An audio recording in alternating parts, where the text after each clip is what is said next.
that's the opening line to Bruce Springsteen's Candy Zoom.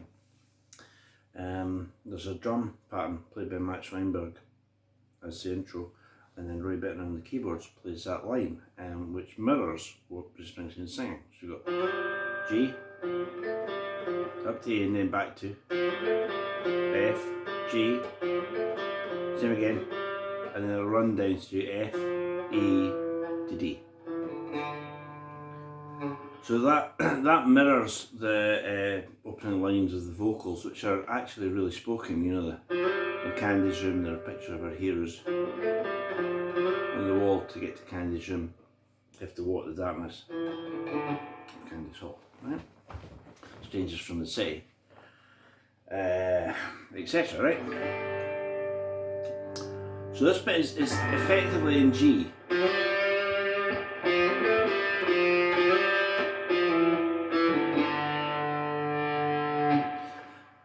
Now, when it goes to the B chord, everything changes. And Bruce Springsteen plays a solo that would be in my top 20 solos, guitar solos of all time.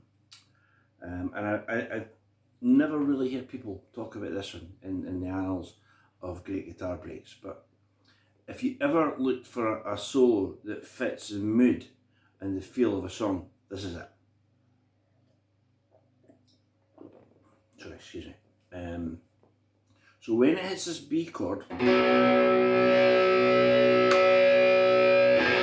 becomes, the only word is hysterical. It's just absolutely sensational. So the band hit this, and Bruce plays.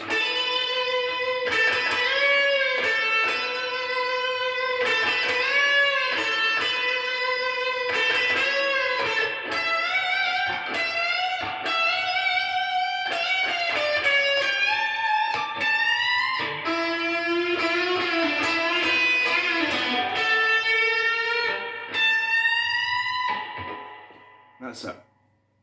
Now the band are playing at breakneck pace behind him, and it's a solo that seems completely uninterested in playing like off a scale pattern or playing, you know, licks or phrases or whatever. It's just an absolutely visceral, passionate solo, right? Maybe it's the sort of solo that you shouldn't analyse. You know, maybe it's the sort of solo you should just take for what it is, listen to it, and love it.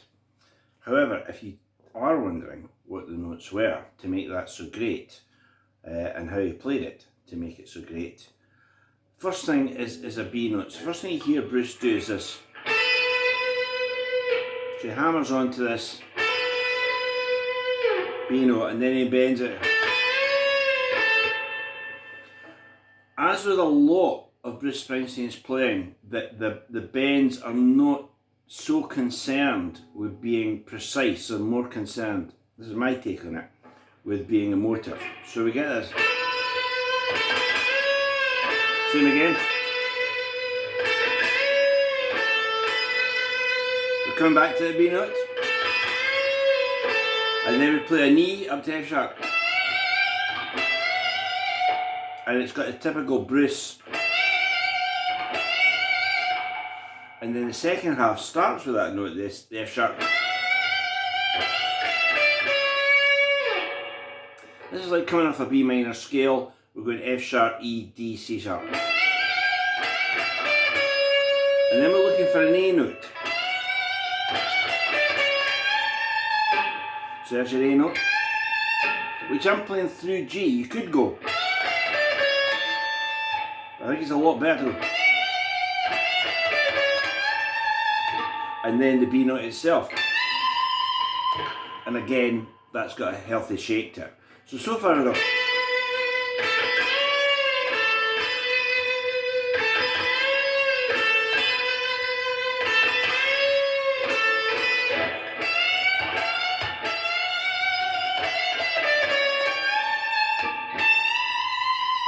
Right, now we go down an octave.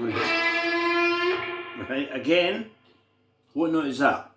Well, it starts at E, right? And it's, again, it's just all about the feel.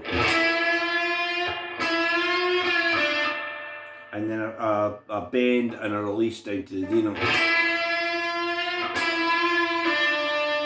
Then we bend that E again and we play a high B. So this part is.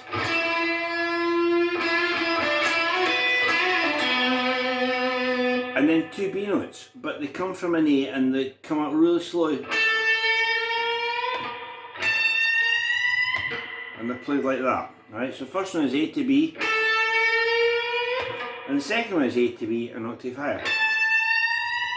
And then we're into the vocal again. So the whole thing.